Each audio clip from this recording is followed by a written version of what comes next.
हम पढ़ रहे थे कहानी उसने कहा था। इसके 4 भाग हमने पढ़ लिए। आज हम अंतिम भाग पे आते हैं। कहानी को थोड़ा सा रिकॉल कर लेते हैं। अब तक आपने पढ़ा, एक लड़का और एक लड़की पंजाब में अमृतसर में मिलते हैं। लड़का लड़की से पूछता है कि तू कहाँ रहती है। बोलती है वो लड़की कि मैं मेरे मामा के रहती हूँ। लड़का भी अपने मामा के यहाँ पे रहता है। दोनों, लड़की तो कोई किचन के काम से आई थी, किचन का कुछ सामान लेना था रसोई का, और लड़का अपने मामा के बाल धोने के लिए दही लेने आया था। बात शुरू होती है, बात का सिलसिला आगे बढ़ता है।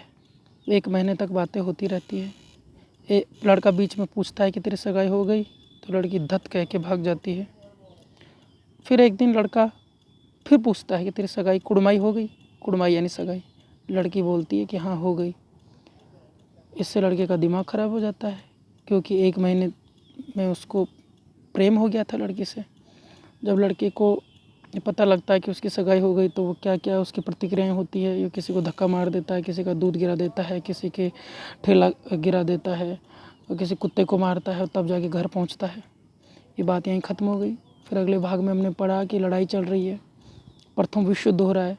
भारत अंग्रेज़ों के साथ मिलकर जर्मनी से लड़ रहा है। भारतीय सेना इंग्लैंड गई है और सामने जर्मन सैनिक हैं, इनसे युद्ध हो रहा है।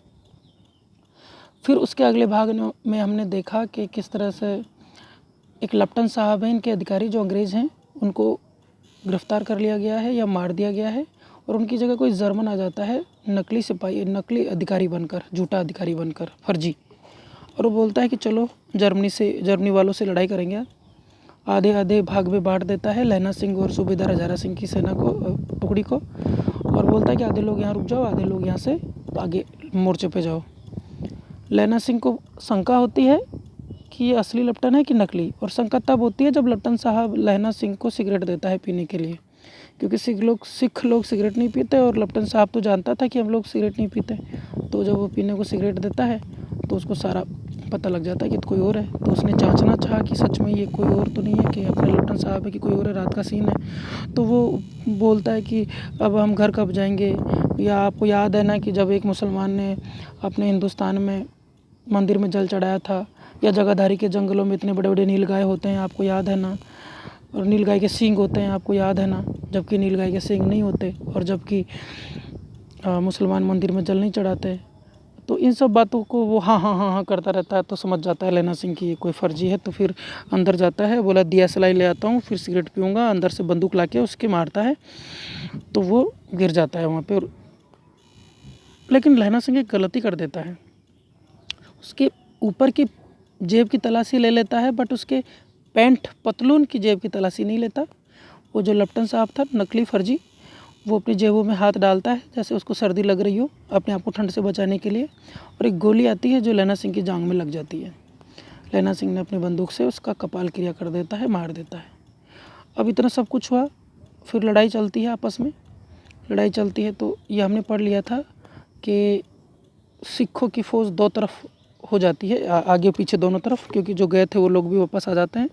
और इधर 8 लोग थे, उधर 70 लोग थे, और ये लोग सब मिलके सिख रेजिमेंट ने पूरे जर्मनों का सफाया कर दिया।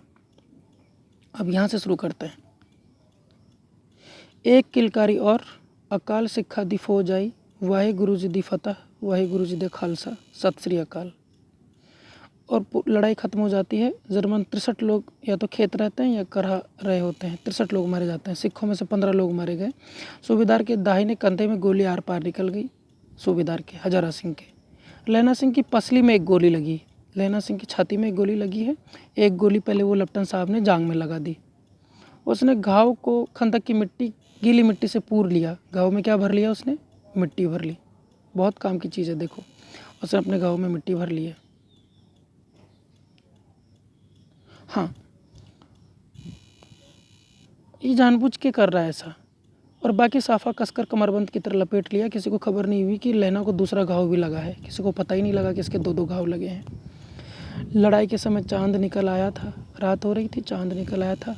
ऐसा चांद जिसके प्रकाश से संस्कृत कवियों का दिया हुआ क्षय नाम सार्थक होता है। क्षय यानी धीरे धीरे क्षरण होने वाला, धीरे धीरे खत्म होने वाला। अब मान लो वो चाँद दूज का, तीज का या चौथ का है तो धीरे धीरे ख़त्म हो जाएगा, डूब जाएगा। तो ऐसा ही चाँद निकल आया था और हवा ऐसे चल रही थी जैसे बाण भट्ट की भाषा में दंत वीणोपदेशाचार्य, दांत बज रहे थे, जैसे कोई संगीत बज रहा हो, वीणा बज रही हो, वीणा के तार बज रहे हो। वजीरा सिंह कह रहा था कि कैसे मन मन के फ्रांस की भूमि मेरे बूटों से चिपक रही थी। वजीरा ही तो गया था उनको बुलाने के लिए सूबेदार के पीछे कि जाओ, सूबेदार को बुला के लाओ वापस, हमारे साथ धोखा हुआ है। जब मैं दौड़ा सूबेदार के पीछे गया था तब मेरे पैर में इतनी मिट्टी चिपक रही थी और फिर भी मैं भागे जा रहा था बुलाने के लिए। सूबेदार लहना सिंह से सारा हाल सुन और कागजात पाकर उसकी तुरंत बुद्धि को सराह रहे थे कि यार तूने बचा लिया भाई, और कहे जा रहे थे तू न होता तो आज सब मारे जाते। इस लड़ाई की आवाज़ 3 मील दाहिनी ओर की खाई वालों ने सुन ली थी। उन्होंने पीछे टेलीफोन कर दिया था और वहाँ से झटपट 2 डॉक्टर और 2 बीमार ढोने की गाड़ियाँ चली जो कोई 1.5 घंटे के अंदर जा पहुँची। भारत नहीं है ये, इंग्लैंड है ये, यूरोप है ये, वहाँ की बात हो रही है। तुरंत डॉक्टर आ जाते हैं, गाड़ियाँ जाती इनको लेने। फील्ड से अस्पताल पास ही था, सुबह होते होते वहाँ पहुँच जाएंगे, इसलिए मामूली पट्टी बांधकर एक गाड़ी में घायल लेटा दिए गए, दूसरी में लाशें रखी गई। सूबेदार ने लहना सिंह की जांघ में पट्टी बंधवानी चाहिए पर उसने कहकर टाल दिया कि घाव थोड़ा सा है, सवेरे देखा जाएगा। बोधा सिंह ज्वर में बड़बड़ा रहा था, वह गाड़ी में लिटाया गया। लहना को छोड़कर सूबेदार जाते नहीं थे। यह देखकर लहना ने कहा, तुम्हें बोधा की कसम है, तुम्हें सूबेदारनी की सौगंध है जो इस गाड़ी में न चले जाओ। वो सूबेदार जा ही नहीं रहा था लहना सिंह को छोड़कर, तो कसम दिला दी उसकी पत्नी की और उसके बेटे की, तुम यहाँ से चले जाओ। उससे पूछता, और तुम मेरे लिए वहाँ पहुँचकर दूसरी गाड़ी भेज देना, और जर्मन मुर्दों के लिए भी तो गाड़ियाँ आती होंगी ना, ये लोग जिनको हमने मार दिया इनके लिए भी तो गाड़ी आई है ना, तो मेरे लिए भी गाड़ी भिजवा देना वहाँ जाके। और मेरा हाल बुरा नहीं है, देखते नहीं मैं खड़ा हूँ, वजीरा सिंह मेरे पास ही है। अच्छा, पर बोधा गाड़ी पर लेट गया, भला आप भी चढ़ जाओ। सुनिए तो, सूबेदारनी होरा की चिट्ठी लिखो तो मेरा मत्था टेकना लिख देना। जब आप अपनी पत्नी को चिट्ठी लिखो यहाँ से तो मैं लिख देना कि मैंने उनको प्रणाम किया है, मत्था टेका है।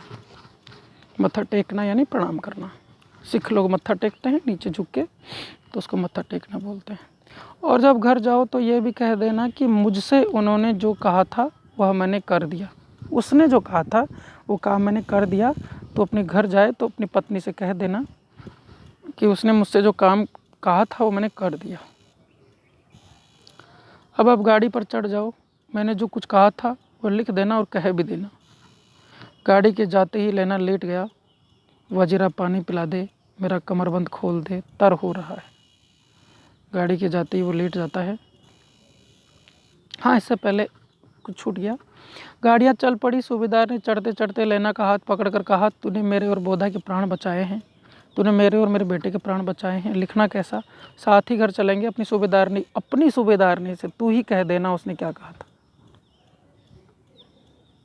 देखो, एक शब्द लगाया है, अपनी सूबेदारनी को तू ही कह देना कि उसने क्या कहा था। उस सूबेदार ने कुछ कहा था, इसको आगे आएगा क्या कहा था। गाड़ी जाते ही लहना लेट गया। वजीरा पानी पिला दे, मेरा कमरबंद खोल दे, तर हो रहा है, गीला हो रहा है। अब इसका अंतिम भाग देखो। मृत्यु के कुछ समय पहले स्मृति बहुत साफ हो जाती है। जन्म भर की घटनाएं एक एक करके सामने आती है और सारे दृश्यों के रंग साफ होते हैं। समय की धुंध बिल्कुल उन पर से हट जाती है। जब आदमी मरने लगता है तो उसको सारे सीन पीछे कैसे कैसे याद आते हैं, ऐसे लगते हैं जैसे आज की ही घटना हो। अब देखो क्या याद आता है इसको। लहना सिंह 12 वर्ष का है, अमृतसर में मामा के यहाँ पे आया है। दही वाले के यहाँ, सब्जी वाले के यहाँ, हर कहीं उसे एक 8 साल की लड़की मिल जाती है। बचपन का प्रेम है। गोपियाँ भी तो कहती है उद्धव से, लड़िकाई यानी बचपन, लड़िकाई को प्रेम अली, कहो कैसे छूटे। बचपन का प्रेम है, कैसे छूटे। यही लहना का हाल है। जब पूछता है कि तेरी कुड़माई हो गई तब धत कहकर भाग जाती है। और एक दिन उससे वैसे ही पूछा तो उसने कहा, हाँ कल हो गई, देखते नहीं ये रेशमी बूटों वाला शालू। सुनते ही लहना को बहुत दुख हुआ, क्रोध हुआ। क्यों हुआ? देखो, फिर इसने एक सवाल छोड़ दिया हमारे सामने, पाठक के सामने, लेखक ने, कि क्या है लहना के दिल में, क्या चल रहा है, क्या उसकी भावनाएं हैं, ये जानबूझ के अपने को क्यों मार रहा है। ये सुन के लहना को दुख होता है। कि उसकी सगाई हो गई, कुड़माई हो गई, और लेखक पूछता है क्यों हुआ, और हमारी समझ पे छोड़ देता है कि हम समझ लें कि क्यों हुआ। पाठक ये समझ लें कि उसको दुख क्यों हुआ। 25 वर्ष बीत गए उन बातों को, 25 साल बीत गए। अब लहना सिंह नंबर 76 राइफल्स में जमादार हो गया है। उस 8 साल की कन्या का ध्यान ही नहीं रहा, भूल भाल गया उसको। न मालूम मैं कभी मिली भी थी या नहीं मिली थी। 7 दिन की छुट्टी लेकर ज़मीन के मुकदमे की पैरवी करने के लिए अपने घर गया था बेचारा। वहाँ रेजिमेंट के अफसर की चिट्ठी मिली कि फ़ौज लाम पर जाती है, युद्ध पर जाती है, फ़ौरन चले आओ। साथ ही सूबेदार हजारा सिंह की चिट्ठी भी मिली कि मैं और बोधा सिंह भी लाम पर जाते हैं, लौटते हुए हमारे घर होते हुए जाना, साथ चलेंगे। सूबेदार का गांव रास्ते में पड़ता था और सूबेदार उसे बहुत चाहता था। लहना सिंह सूबेदार के यहाँ पहुँचा। जब चलने लगे तब सूबेदार बेड़े में से निकल कर आया और बोला, लहना, सूबेदारनी तुमको जानती है, बुलाती है, जाके मिलाओ। लहना भीतर पहुँचा। सूबेदारनी मुझे जानती है? कब से? कैसे? रेजिडेंट के क्वार्टरों में तो कभी सूबेदार के घर के लोग रहे नहीं। दरवाजे पर जाकर माथा टेकना कहा, प्रणाम किया, आशीर्वाद सुना और लहना सिंह चुप हो गया। पूछती है, मुझे पहचाना? लहना बोलता है, नहीं पहचाना। याद दिलाती है, तेरी कुड़माई हो गई, धत कल हो गई। देखते नहीं रेशमी बूटों वाला शालू अमृतसर में।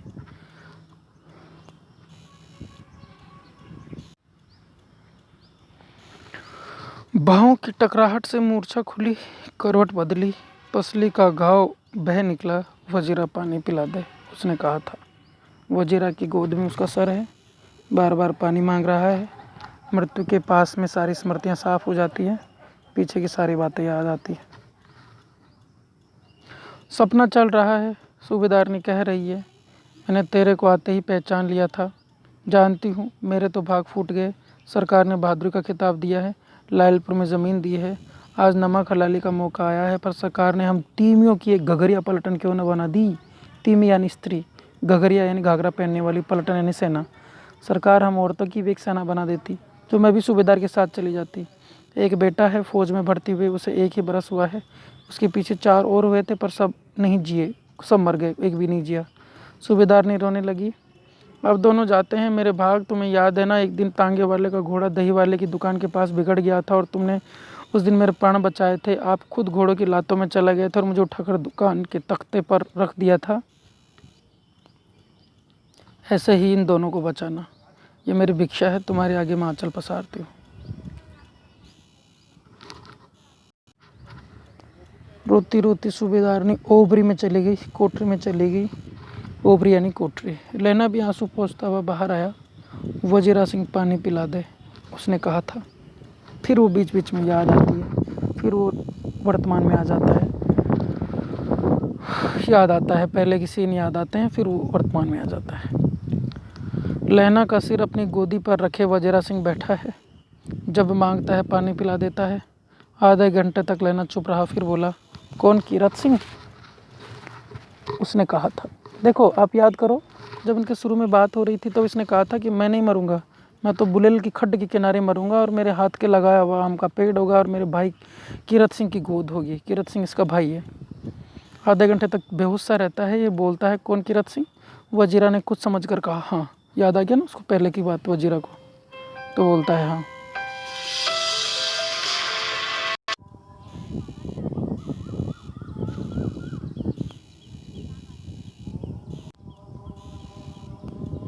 वजीरा ने कुछ समझकर कहा, हाँ भैया, मुझे ऊंचा कर ले, अपने पट्ट पर मेरा सर रख ले। वजीरा ने वैसा ही किया। हाँ अब ठीक है, पानी पिला दे बस।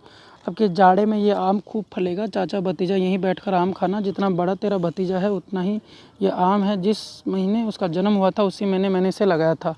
वजीरा सिंह के आंसू टप टप टपक रहे थे। कुछ दिन पीछे लोगों ने अखबारों में पढ़ा, फ्रांस और बेल्जियम 68वीं सूची मैदान में घावों से मरा नंबर 77 सिख राइफल्स जमादार लहना सिंह। देखो इसमें सब बहुत सांकेतिक है। इसमें एक बात लिखी है, घावों से मरा। क्या वो घावों से मरा? नहीं, उसने अपने आप को मार लिया। वो चाहता तो चला जाता गाड़ी में बैठ के और उसके घाव, उसके ये घाव ठीक हो जाते, उसकी गोली लगी थी वो निकाल दी जाती है और हॉस्पिटल में ठीक हो जाता है। लेकिन वो चाहता ही नहीं था ठीक होना। वो प्रेम जो पहले का था वो दोबारा जाग जाता है और लहना सिंह उसमें अपनी जान दे देता है। कहानी यहीं ख़त्म होती है। आप इसे दोबारा रिवीजन करना, पढ़ना सारे पार्ट्स को एक साथ मिलाकर, तो अच्छी लगेगी। धन्यवाद।